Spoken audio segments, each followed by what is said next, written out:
The new age of colonization didn't happen until after the event. At least that's what we call it. In the middle of our so called leaders beating the war drums as they tried desperately to get us to slaughter each other again. For what? I don't know. So some rich moron could assert more of their will over more people? Yeah, we weren't buying that trash anymore.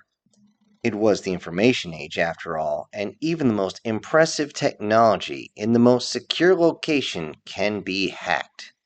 To this day, I still have no idea how they did it. I don't know if they needed someone on the inside, maybe entered through a back door, or just cracked the code straight up. Whatever they did, they got the information out.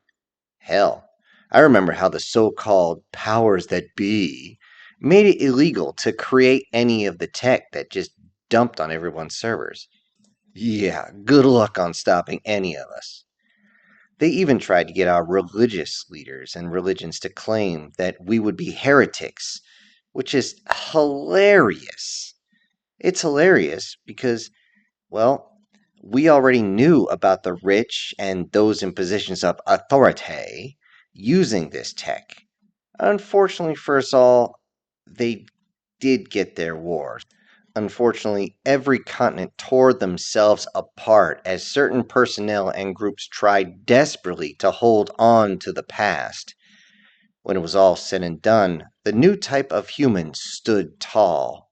The new tech made us essentially immortal. I mean, not to say we can't be killed, absolutely not.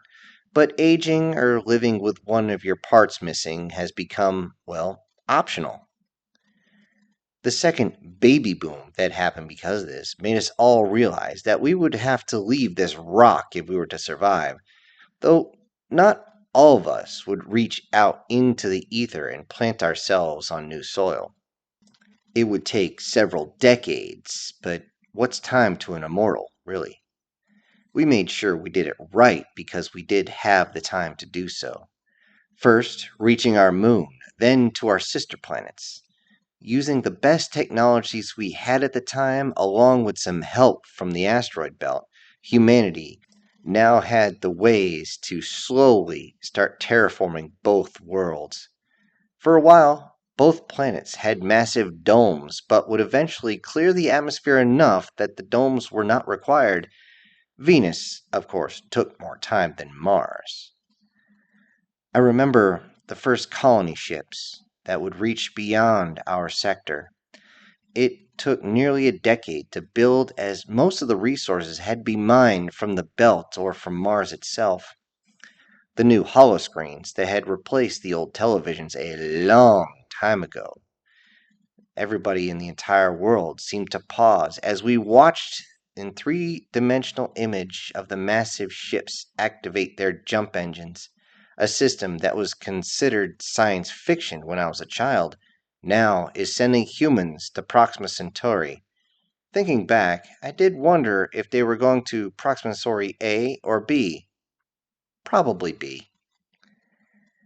It wasn't very long before more of the newer generations left Earth to expand to places like Tau Ceti, Luton, Wolf, and it seemed like every century another expedition would be reaching out to another star. This was a great time, though we did have our issues. Mainly the hubris of those in politics that kept changing the laws for their own benefits. Thankfully, most countries put a very strict time limit on how long you can be in public office. This allows people like me to get in and do the right thing for the public.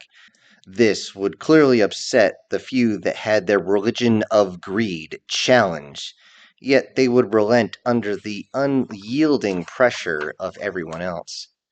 Because of this hubris, Venus, not long after they had been able to escape their domes, fell into a world war that nearly sent it back to being an acid filled washing machine once again. It took another 170 years to clean that mess up. Now, Venus is mostly fertile again. I wouldn't doubt that it would take another century to fully clean it up and get all the junk out of the soil. Mars had a few small territorial disputes, mainly when it was first being formed, but nothing to write home about. Tau Ceti were the only two planets to actually go at each other. I still don't see why after all this time, but humans will always find a way to piss each other off. As years trickled by, it began to look more and more as though we were alone in the universe, and that suited most of us just fine, especially me. I had found peace on this little patch of land on my farm. Point of fact, farmers are the only ones to not complain about living for so long. We would always laugh at the idiots that claimed to be unable to age as though it's so horrible. Idiots. Those of my generation would use the same line we used once when we were young. Get a hobby. That was my generation's standard no BS and sarcasm mixed together. We said this because we knew they were just bored. But on a farm, there's always some inconsistency in your consistency, as no 2 years are the same. It was around this time that those that wanted excitement would get it. On the long range sensors, we picked up something. Something really big. Something that was headed towards the Sol sector. It took a long time for it to travel to the sector, surprisingly disappearing as a probe nearest to it would go to study it to get some sort of reading.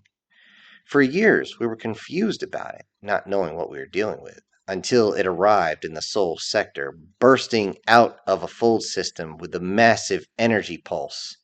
This massive ship surprised us as it used a fold system to reach inside the sector. Our militaries are put on alert, and every ship outside the sector was recalled. At first, we believed they would immediately head for Earth. We were wrong. As this titan of a ship aimed itself towards Mars, dozens of ships disengaged from the outside of the hull and headed towards the planet ahead of it. As they did, the Martian defenses came online. Defense satellites poured out munitions, energy weapons, and ballistics. The approaching fleet, that seemed to refuse our hails every single time, began to engage. Its purely energy-based weapons are able to intercept most of the missiles, though they had a bit of trouble with the armored torpedoes. And our energy weapons have zero effect on target. I watched on the halo monitor as the approaching ships didn't even seem to be phased by any energy weapons outside of a particle cannon. The ballistics, well, they had an effect though. The coil guns began to pierce through the ship, causing them to prioritize the ballistic platforms. The large carrier ship began to release tens of thousands of fighters. At least we thought they were fighters at first. As they flew past the defense network, it was clear that these were a type of drop pod. It was at this time that the Mars fleet began to engage. They targeted the main ship from two sides, but quickly found out that the energy-based main guns were totally ineffective. The secondary ballistic guns are, though. It didn't take long before the fight between the Mars fleet and the main carrier turned into a slug match. The carrier's defensive capabilities, especially when stopping all energy weapons or torpedo attacks, was impressive, yet it was still taking a lot of damage from the ballistic cannons. This meant that the carrier has a higher number of effective weapons to use versus the Mars fleet that is able to maneuver, but is limited on effective weapons, as the carrier can still use all of its energy weapons. It is a absolute melee, back and forth, as strikes go back and forth and back and forth. And when it's over, the carrier is adrift, while the Mars fleet is down to only 9% of its original number, meaning they are now combat ineffective. The large ships that detached from the carrier broke through the defense line and are heading to Mars's surface. On the ground, the pods opened up after landing to reveal that they're not pods, but instead automated war machines. Each one would seemingly crack open and expand, and then extend as though it was a curled up animal. Slowly at first, they would extend their appendages to the ground and then raise themselves up, open their weapons and their sensors, and begin to destroy everything. Judging by their movements, they're actually just clearing the LZ for the larger ships to come down. By the time the larger ships land, they are already receiving multiple strikes from the ground and air units. As they make planetfall, the automated attack drones are deployed. This was supposed to be a wave that came in and would end up causing massive casualties before having to go reload. With so many, it should have been easy to wipe the surface with the aggressors. Yet, the moment they got within 50 kilometers of the large ships, the defense drones just shorted out and crashed onto the surface. Even the AI of the fighters began to fail as they crashed down into the ground. This leaves Mars almost completely defenseless. The best we can do is evacuate at this point. But not being able to use our automated boats, well, this is a major problem. For days, everybody watched as the enemy expanded and began to extract the Martian soil. We didn't know what in the hell it was looking for, but after that fight, we wouldn't let them take anything. The military and politicians went around in circles on what to do with absolutely no answer.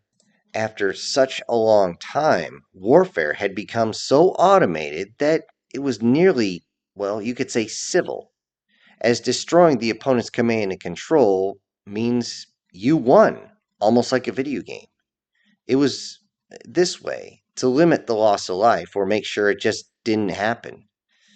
Now, death had returned, and current military was unfit to face it. The answer came from an old man like me. I still think I served with this guy back in the day, but I just can't remember. He started by claiming that humans had gotten too soft and squishy, that having such technology has allowed humanity to sit on a pedestal way, way far away from any danger for so long that the slightest inconvenience and most of the younger generations will completely, mentally break. Now that the AI has failed, it's time to go old school. I remember watching as he yelled up towards the sky, trying to make sure his voice reached all the way to our sister planet. You hear me, you techno-aliens? We're about to go medieval on your ass. He was interrupted by a young military officer claiming how he had already been taught everything about warfare. Immediately, the old man turned and said, Yeah? We taught you everything you know, but we did not tell you everything we know.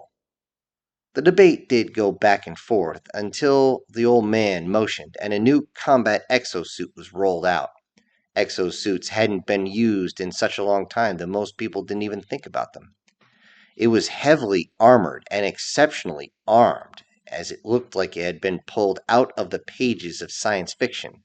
The suit would plug directly into the brain, allowing the pilot to operate every single system, from the weapon systems down to life support, with just a thought. Though to do this, you had to get a little bit of surgery, as you need to get a cyberjack hooked up. But once that was done, it would operate as though it was part of your body. So not only would you be able to move like a badass, but you would look like a total badass in this thing too. Yet, there were very few takers at first. I volunteered as I had lost some friends on Mars, but I also made a deal. You could say a deal with the devil, but I wanted to keep my suit. One surgery and a few weeks of training later, and the human fleets have assembled on a Corvette ready to head to the surface. The young officer next to me looks like he's about to vomit, pass out, and shit his pants all at the same time, as he is petrified.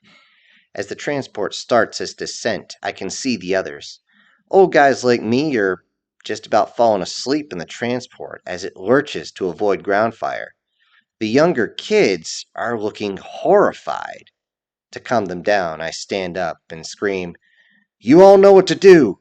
You smash the entire area, you kill everything without 2 legs. You get me?" And they all yelled, "Hooah!" It was at that point everybody was alert, awake, and ready for killing mode. I swear I didn't time it, but then we heard the sound for 30 seconds out, and the red light came on.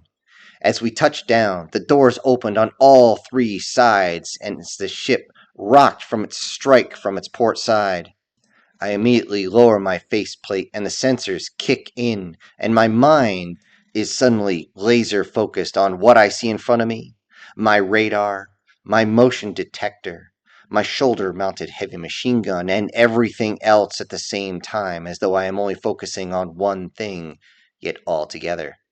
It is amazing how fast the human mind can adapt to something like this. Pushing straight into the enemy lines as soon as we drop off the ship, every weapon system is laying waste to the enemy. The new outer shell means that their energy weapon bolts have little to no effect if they hit the plates. If they hit the joints, however, that could be another story. Right now, the enemy is getting shredded by our armor-piercing bullets as they go clear through the toughest of the enemy armor. Our small missile packs can lock onto any enemy air unit, bringing it down in a single strike. While this happens, the Navy isn't standing by as they strike the larger ships. Though they are still susceptible to the enemy energy weapons, those weapons are far less effective once they have to cut through an atmosphere and they're firing from the ground. Whereas the humans, all they gotta do is drop heavy shit on the enemy. The march across Mars never stops until the last enemy is destroyed. When it is over, I'm completely out of ammo and left with just breaking the enemy machines apart with whatever I can pick up, find, and sling like a bat, trying desperately to keep my military composure when I hear one of my guys crack the sensor array off the top of one of the machines and it goes flying over into a building, literally breaking through the wall, and he yells, "Home run!" When it's over, one detail is obvious. There is no organics anywhere, and that tells us something. This is a drone fleet. From where? We don't know. From who or what? We don't know. What we do know is if they ever come back, we know exactly what we have to do. We're going to teach them not to mess with Mars.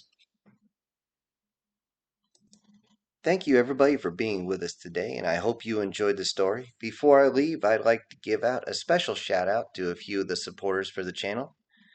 A shout out to Hamish, Trapper, Gorg, SS Demon, Wand, and Ava.